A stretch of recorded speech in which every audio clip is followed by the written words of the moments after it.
Hey everyone, welcome to our deep dive on atomic habits. Mm. You want to upgrade your habits? Yeah. Well, stick around, because we're diving deep into the good stuff in this book. It's really fascinating, actually. The whole premise of Atomic Habits spawned from a very personal place for the author, James Clear. He had this awful accident playing baseball in high school. Oh, man. Yeah, coma, broken bones, you name it, he went through it. He had to relearn everyday things most of us take for granted. Wow.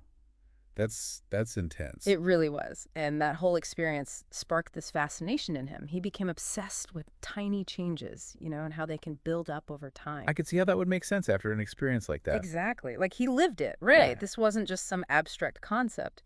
It was his reality. And that's where atomic habits come into play. Small changes. They can lead to massive results.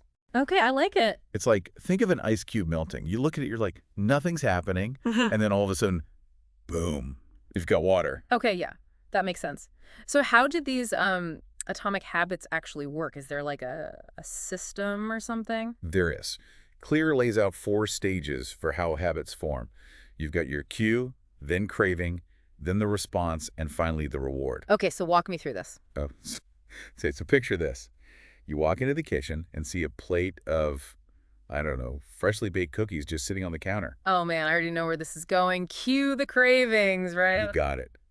That image of those cookies, that's your cue. That triggers the desire for the reward. And in this case, well, it's that delicious cookie taste. And then, because I have no self-control, I'd grab a cookie and take a bite, which is the response. Exactly. And then the reward kicks in, that sugary, delicious taste, and that's what reinforces the whole cycle. Your brain's like, yes, that was good. Do it again. Yeah. So next time you see those cookies, you're primed to repeat the whole process. Oh man, this is scary accurate to my life. I see the cookies, my brain's like cookie time, and bam, I'm reaching for another one, autopilot. And that's why understanding these stages is so powerful. If we can break down our habits, figure out our cues, our cravings, all of it, we can start changing them. Make the good habits stronger, and those not so good ones, we can weaken their hold on us. Okay, so how do we break free from this autopilot mode? Where do we even start? Awareness. That's the key. Clear talks about this thing called the habits scorecard. It's super simple, but you just write down, actually write down every single habit you have throughout your day. Oh wow, so from the minute I wake up to brushing my teeth, checking my phone, like all of it. Every little thing. It sounds kind of silly, right? Maybe a little. Yeah, but it's about bringing those unconscious actions into the light, making them conscious. You can't change what you don't acknowledge. You. Once you're aware of those habits and their cues, that's when you can start making changes. All right. So we're aware of our habits, good, bad, you name it. Now, how about building some better ones? What's the magic formula? Well, not exactly magic, but Clear does offer some great tools. One I really like is habit stacking. Habit stacking, like stacking, I don't know, blocks or something. Kind of. You're using your existing routines to your advantage. Instead of cramming a new habit into your busy schedule, you link it to one you already do regularly. Okay, example, please. I'm all about easy. Sure. Let's say you want to meditate every morning. But you know how it is. You're always rushing out the door. The story of my life. Right. So you stack it onto your coffee routine. After I pour my morning coffee, I will meditate for 1 minute. Simple as that. Oh, that's clever. I'm always trying to fit meditation in. Never thought about using my coffee as the trigger. Definitely going to try that. It's surprisingly effective. Yeah. Another good one is implementation intentions. Implementation intentions. That sounds a little intense. Don't worry, it's way simpler than it sounds. You're basically just deciding when and where you'll do a new habit. It's like making a reservation, but for your good habits. So instead of, I should work out more, it's, I'm working out at the gym at 6 a.m. Monday, Wednesday, Friday. Something like that. Exactly. By doing that, you take the guesswork out of it. No more, when am I going to work out? It's already decided. No more excuses. I like that. Speaking of removing obstacles, Clear talks about environment design, how our surroundings really affect our habits. Remember that plate of cookies? Hard to resist if it's just sitting out, right? So you're saying, like, banish all the cookies from the house? No, not necessarily. But being mindful of your environment is key. Make those healthy snacks super easy to grab, and maybe those less healthy treats.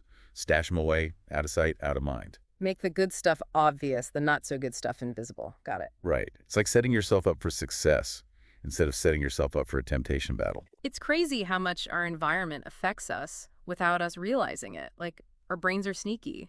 So we've talked about building good habits, but let's be honest, breaking bad ones, that's a whole other beast. What about those? Any tips? For sure. Remember how we talked about making good habits obvious and easy? Well, for breaking bad ones, we flip the script. Make it harder, less tempting. So it's like we're putting up roadblocks for those bad habits. Yeah. Exactly. Claire talks about this really cool example, the invention of the cash register. Before that existed, employee theft was a huge problem. No good way to track transactions. Yeah, back in the day, no one could really tell what was going on. Exactly. But then James Ritty comes along, invents the incorruptible cashier, the very first cash register. Wow, I bet that changed things. Big time. Made it way harder to steal. And guess what? Theft went way down, almost overnight. The lesson. Even small obstacles make a big difference. That makes a lot of sense. What are some other ways we can, like, create that friction? Well, technology can be a huge help. Think about those automatic savings deductions people set up for retirement. Oh, smart. It's like the money's saved before you can even think about spending it. Or website blockers.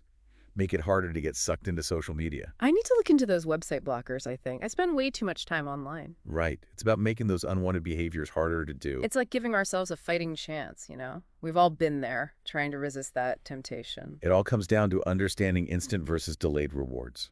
Our brains.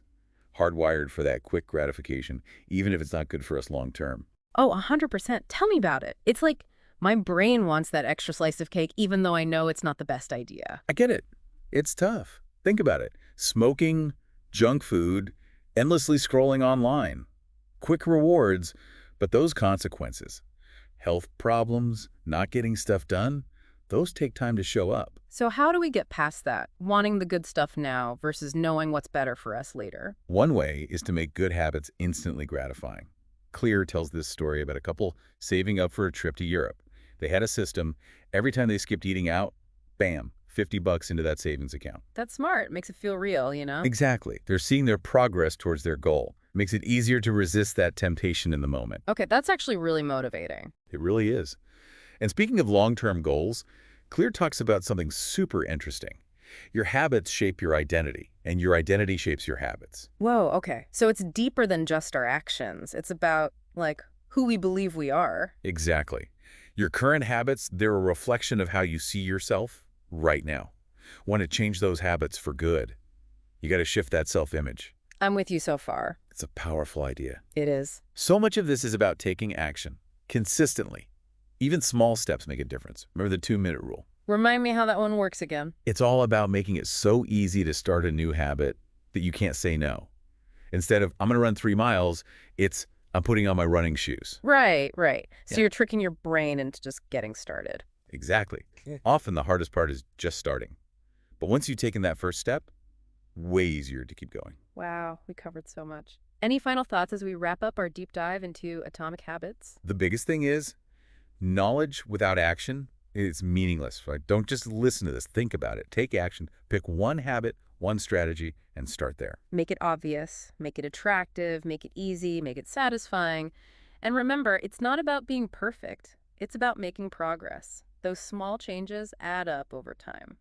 So as we wrap things up here, one final thought for you. If our habits shape who we are and who we are shapes our habits, what's one small habit you can start building today to become that person you want to be? Think about it.